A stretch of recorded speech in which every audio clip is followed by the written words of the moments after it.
দুদক 5 জনের বিরুদ্ধে মামলা করেছে, সাবেক 2 উপাচার্য, তার মধ্যে আপনি একজন। 5 জনের বিরুদ্ধে মামলা করা হয়েছে। এই বিষয়ে আপনার কোনো মন্তব্য বা বক্তব্য, প্রতিক্রিয়া? ধন্যবাদ। দেখুন, আমি বেগম রোকেয়া বিশ্ববিদ্যালয়ের 4র্থ উপাচার্য হিসেবে দায়িত্ব পালন করেছি। আমার আগে আমার সহকর্মী ঢাকা বিশ্ববিদ্যালয়ের প্রফেসর ডক্টর নুরুন নবী, তিনিও 3য় ভাইস চ্যান্সেলরের দায়িত্ব পালন করেছেন। ওনার টেনিয়রের পরে আমার টেনিয়র শুরু হয়েছে।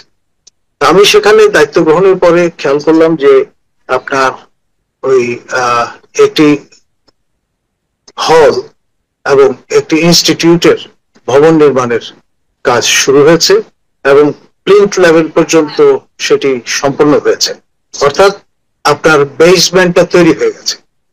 তো সেখানে আমি পরে ইঞ্জিনিয়ার এবং যিনি আমাদের পরামর্শ আপনার প্রখ্যাত আর্কিটেক্ট মনজুর কাদের, তাদের সঙ্গে কমিটি নিয়ে বসলাম। বসার পরে খেয়াল করলাম যে একনেক কর্তৃক অনুমোদিত যে নকশা, সেটি আমার আগের উপাচার্য মহোদয়ের আমলে পরিবর্তিত হয়ে গেছে এবং বড় ব্যত্যয় নিয়ে এখন আপনি জানেন যে যখন আপনার ভিত্তিটা তৈরি হয়ে যায় তারপরে আর সেখানে কোনো কিছু করার সুযোগ থাকে না, যে ভিত্তি সেটার উপরেই বাকি কাজগুলো করতে হয়। এবং আমরা যেহেতু উত্তরের বাতিঘর বলে পরিচিত এই বিশ্ববিদ্যালয়টি নানানভাবে অবহেলিত, বঞ্চনার শিকার উত্তরের মানুষ, সেই কারণে জনস্বার্থে এবং সবার অনুরোধে আমি কাজ চালিয়ে গেছি। এক, দ্বিতীয়ত আপনারা সবাই জানেন যে তৎকালীন শিক্ষামন্ত্রী দীপুমণি নানানভাবে আমাদেরকে প্রভাবিত করবার চেষ্টা করেছেন তার নিজস্ব এজেন্ডা নিয়ে। আমি সেটা সহ্য করিনি বা গ্রহণ করিনি, তার সঙ্গে আপনার সহযোগিতামূলক কোনো কাজে যুক্ত হয়নি। সেই কারণে তিনি আপনার কিছু তার যে লেসপেন্সার তাদেরকে আপনার খেপিয়ে তুলেছিলেন বা কোট আনকোট লেলিয়ে দিয়েছিলেন। এক, এবং ইউজিসির মাধ্যমে আমাদেরকে আপনার এই কাজ বন্ধ করে ফেলার একটা প্রক্রিয়া করেছিলেন। তো আমরা চিন্তা করলাম যে এই কাজটা তো আমার ব্যক্তিগত কাজ না, আমি এটা নির্দিষ্ট সময়ের জন্য ভাইস চ্যান্সেলর থাকবো, তারপর আমার মূল কর্মস্থলে আমি ফিরে যাব। এটার সঙ্গে আপনার আমার ব্যক্তিগত কোনো লাভালাভের বিষয় নেই।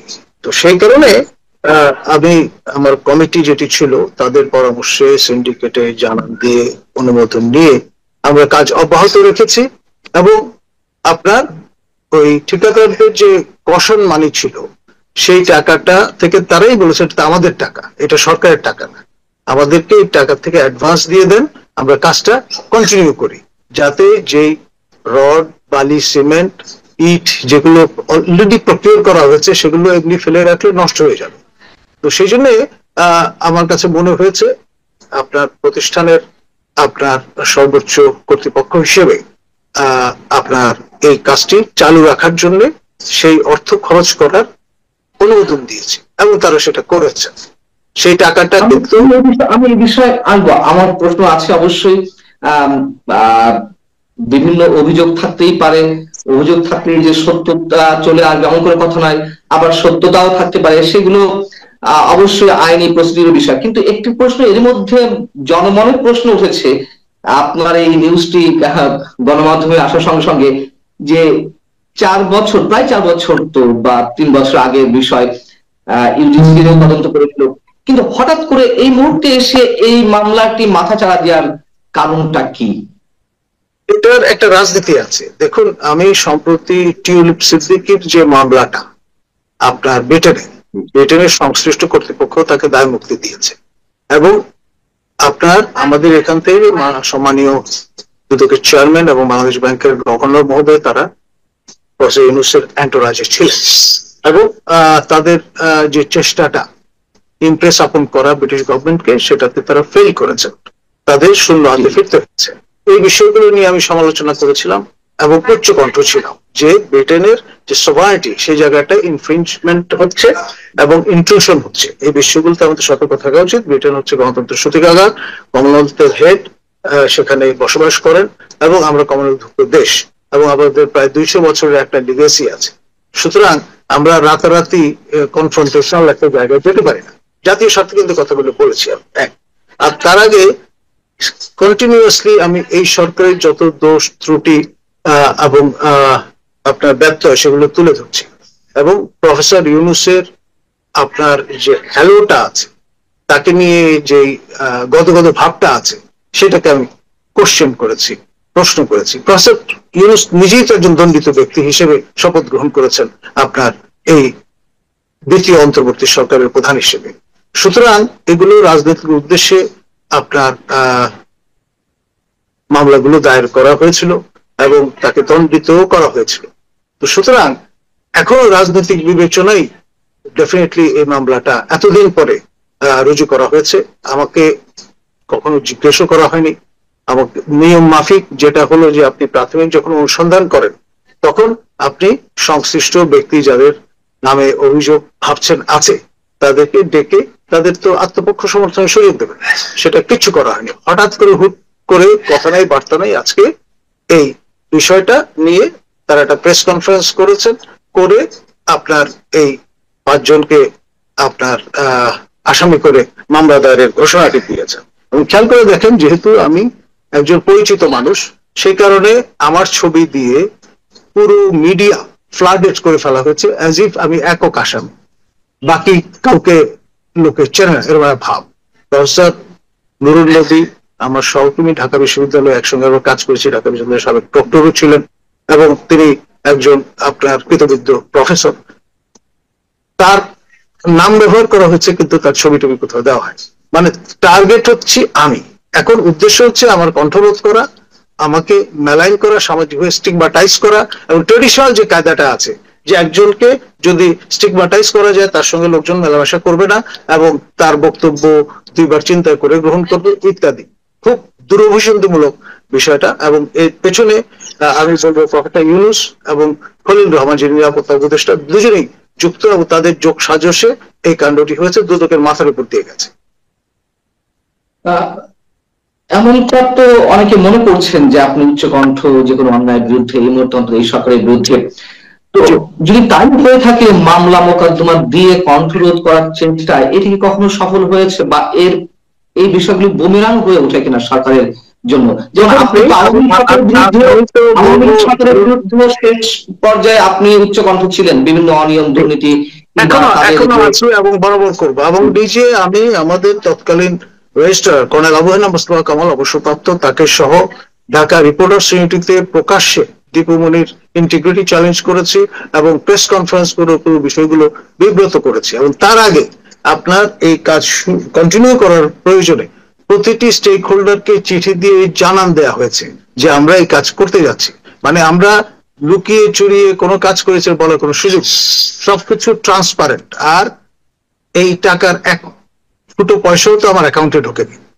আপনার সেখানে নিয়ম মাফিক যে বৈঠকগুলো করতে হয়েছে, সেটার জন্য আইনত যেই আপনার সিটিং অ্যালাউন্স বরাদ্দ 3-5 হাজার টাকা, সেই ধরনের অর্থ গ্রহণ করা ছাড়া 1 ফুটো পয়সা কিন্তু আমরা কেউই গ্রহণ করিনি। আর ঠিকাদাররা ঠিকাদারদের টাকা নিয়েছেন, তাদের টাকা ব্যবহার করেছেন প্রকল্পের কাজে, এবং সেটা তো অ্যাডজাস্টেড হয়ে যাবে নিয়ম মাফিক। এটা একটা আগাম সমন্বয়ের মতো বিষয়। খুব উদ্দেশ্যমূলক ভাবে প্রফেসর ওই নুরুল নবীর আমলের যে বিষয়গুলো, সেগুলোকে সঙ্গে যুক্ত করে দিয়ে আপনার একটা মেলাইন করার চেষ্টা, উদ্দেশ্যমূলক ভাবে রাজনৈতিক উদ্দেশ্য প্রণোদিত, এবং এই সরকারের যে সূক্ষ্ম রাজনীতি আছে তার বহিঃপ্রকাশ এর মধ্যে আমি লক্ষ্য করছি। যদি তাই হয় যে আপনি এই সরকারের বিভিন্ন অনিয়ম বা অপকর্মের বিরুদ্ধে কথা বলছেন, তাহলে অন্য আর যারা বলছে, তাহলে কি আমরা ধরে নেব যে সবাইকেই এই মামলা মোকদ্দমার এক ধরনের ভয় ভীতির মধ্যে রাখার একটা চেষ্টা করা হচ্ছে? ডেফিনেটলি ধরুন আমাকে একটা কেস স্টাডি হিসেবে ধরে মেলাইন করার চেষ্টা থেকে বাকি সবাইকে সতর্ক করার একটা প্রক্রিয়া এটি, এতে কোনো সন্দেহ নেই। এবং আপনার এর আগেও দীপু মনির ইঙ্গিতে আমার নামে ডিজিটাল সিকিউরিটি অ্যাক্টের আওতায় মামলা করা হয়েছিল। আমরা কিন্তু মাথা নোয়াইনি, উচ্চকণ্ঠ ছিলাম বরাবর সেই আমলেও, এবং প্রতিবাদী ছিলাম, প্রতিবাদ করেছি এবং আল্লাহর রহমতে সেই মামলায় জয়লাভ করেছি। এই বর্তমান মামলাও আমি মনে করি টিকবে না। এক, আর গায়ের জোরে অবৈধ প্রভাব খাটিয়ে যদি করা হয়, আমি বলবো জনগণের করের টাকায় পরিচালিত দুদকের যে সময় এবং ম্যান ডেইজ তা নষ্ট হয়েছে, অপচয় হয়েছে। এবং আমি বা ধরুন যারা উচ্চকণ্ঠ, আপনি বা আপনার মাসুদ কামাল কিংবা রনি বা অন্যরা দেশের ভেতরে থেকে যারা সমালোচনা মুখর, তাদের কোনোভাবেই কেউ কুপকাত করতে পারবে আমরা কোনো অবস্থায় মাথা নোয়াবো না। এবং আমাদের যে ট্র্যাক রেকর্ড আছে সেটি সমুন্নত রাখবো। Come what may, professor Yunus কেন, খলিল রহমান কেন, যে কেউ আপনার কোন রকমের অন্যায় যদি করেন, তার শেষ দিন পর্যন্ত যতক্ষণ আমার শ্বাস প্রশ্বাস আছে, আমি জীবিত আছি, আমি তার প্রতিবাদ করব, ক্ষান্ত হব না। আপনি একটু আগে বলছেন যে ডক্টর মোহাম্মদ ইউনূসের বিরুদ্ধে যে মামলাগুলো হয়েছিল সেগুলো রাজনৈতিক, আসলে কি সবগুলো রাজনৈতিক ছিল নাকি ভিত্তি ছিল? আমি বেনিফিট অফ ডাউট দেবো, কারণ এটা এই বিষয়ে বেশি কথা বলাটা আদালত অবমাননার সামিল হবে। কিন্তু তিনি একজন পরিচিত ব্যক্তি হিসেবেই কিন্তু আপনার শপথ গ্রহণ করেছেন প্রধান উপদেষ্টা হিসেবে। পরে এটা নিয়ে আমাদের সিনিয়র সাংবাদিক, আমাদের একেএম পাটোয়ারি, তিনি যখন বিষয়টা নিয়ে শো করলেন, ওপেনলি কথা বলা শুরু করলেন, তারপর তড়িঘড়ি করে তার সেই দণ্ড মকুব করা হয়েছে। এই সরকারের গোড়াতেই তো নানান ঝামেলা আছে। আপনার এই যে রেফারেন্স, সেটা নিয়ে প্রশ্ন উঠেছে। তারপরে আইএসপিআর যখন তালিকাটা হাজির করে দিল, যে মাননীয় তৎকালীন প্রধান বিচারপতি এবং মাননীয় বিচারপতি দুজনেই তাদের হেফাজতে ছিলেন, তখন কিভাবে গোজামিল দিয়ে আপনার এই রেফারেন্সটা প্রণয়ন করা হয়েছে। তো সেই জন্য একে একে যত গভীরে যাবেন ততই দেখবেন এর মধ্যে নানান গোজামিল আছে। এখন ধরুন, ক্ষমতা চিরস্থায়ী নয়, মৌরুষি পাট্টা নয়, আর এককভাবে প্রফেসর ইউনূস পৃথিবীতে প্রথমবারের মতো নোবেল পুরস্কার পাননি। সে বিষয়গুলো কিন্তু ভুলে গেলে চলবে না। আপনার তার যে দর্শকজনে একজন মানুষ, মানবীয় যে সত্তা, সেই অনুসারে তার স্ট্রেংথের জায়গা যেমন আছে, উইকনেসও আছে। সেই বিষয়গুলো নিয়ে যেহেতু তিনি আপনার প্রাইভেট লাইফ থেকে পাবলিক লাইফে এসছেন, as a public member of the public community, আমাদের প্রত্যেকের অধিকার আছে তাকে নিয়ে সমালোচনা করার, কথা বলা। সেই জন্য কুপিত হয়ে তিনি দুদকের মতো ইনস্ট্রুমেন্টকে আপনার রাগ বিরাগের বশবর্তী হয়ে আমাদের বিরুদ্ধে ব্যবহার করবেন, সেটা কখনোই আমি মনে করি ধোপে টিকবে না, এবং কালের বিচারে তা সবাই বিবেচনায় নেবেন। বিষয়টা দ্রুততম সময়ের মধ্যে কি করতে পারেন, আপনি যেমন কোন রকমের আমাদেরকে ফর্মালি ডেকে জিজ্ঞাসাবাদ না করে, কোন রকমের ইন্টারভিউ না নিয়ে হুট করে আপনি একটা মামলা রুজু করে দিলেন, এক। তারপরে দ্রুততম সময়ের মধ্যে একটা চার্জশিট হাজির করলেন, করে ধরেন আটক করার ব্যবস্থা করলেন, তাতে কি সরকার খুব গৌরবান্বিত হবে? বা আমাদের কণ্ঠ হয়তো আপনি বাহিনী দা বার রেখে সাময়িকভাবে আপনি রুদ্ধ করার চেষ্টা করবেন। কিন্তু আমি দীর্ঘদিন ধরে অ্যামনেস্টির সঙ্গে কাজ করে অভ্যস্ত, অসংখ্য প্রিজন অফ কনসায়েন্সের কেস নিয়ে ক্যাম্পেইন করেছি দেশে বিদেশে। আমাদের মতো লোককে আপনি এইভাবে হয়রানি করার উদ্যোগ নিয়ে, আর যাই হোক, এই সরকার মহিমান্বিত হবে না, হতে পারে না। বলছেন যে হুট করে মামলাটি হয়েছে, কিন্তু 2021 সালে তো ইউজিসি তদন্ত করেছিল এবং তারা নাকি সেখানেও যাদের দিয়ে তদন্ত করেছে তাদের একজন বরখাস্ত, আরেকজন আপনার মামলার আসামি। তাদেরকে দীপমণি ভয় দেখিয়ে, নানান প্রলোভন দেখিয়ে এই ধরনের একটা দায় সারা গোছের তদন্ত করবার চেষ্টা করেছিল, এবং সেটি নিয়ে কোন রকমের সাবস্টেন্স যদি থাকতো, ওটা করতে গিয়ে বরং আরো যেটা হয়েছে, আমরা যেটা বরাবর বলে আসছিলাম, যে আমার দায়িত্ব নেওয়ার আগে এই কাজগুলো সম্পন্ন হয়েছে, সুতরাং ওর দায় আমি কেন নেব? যখন আপনি একজন উপাচার্য হিসেবে দায়িত্ব গ্রহণ করেন, ধারাবাহিক ভাবে কতগুলো কাজ করে যেতে হয়। এটা হচ্ছে অফিস অফ দ্য ভাইস চ্যান্সেলরের কাজ, ব্যক্তি প্রফেসর নুরুন নবী বা প্রফেসর কলিমুল্লাহ না। ওই বিশ্ববিদ্যালয়টি নানান ভাবে সংকট সংকুল একটি জায়গা।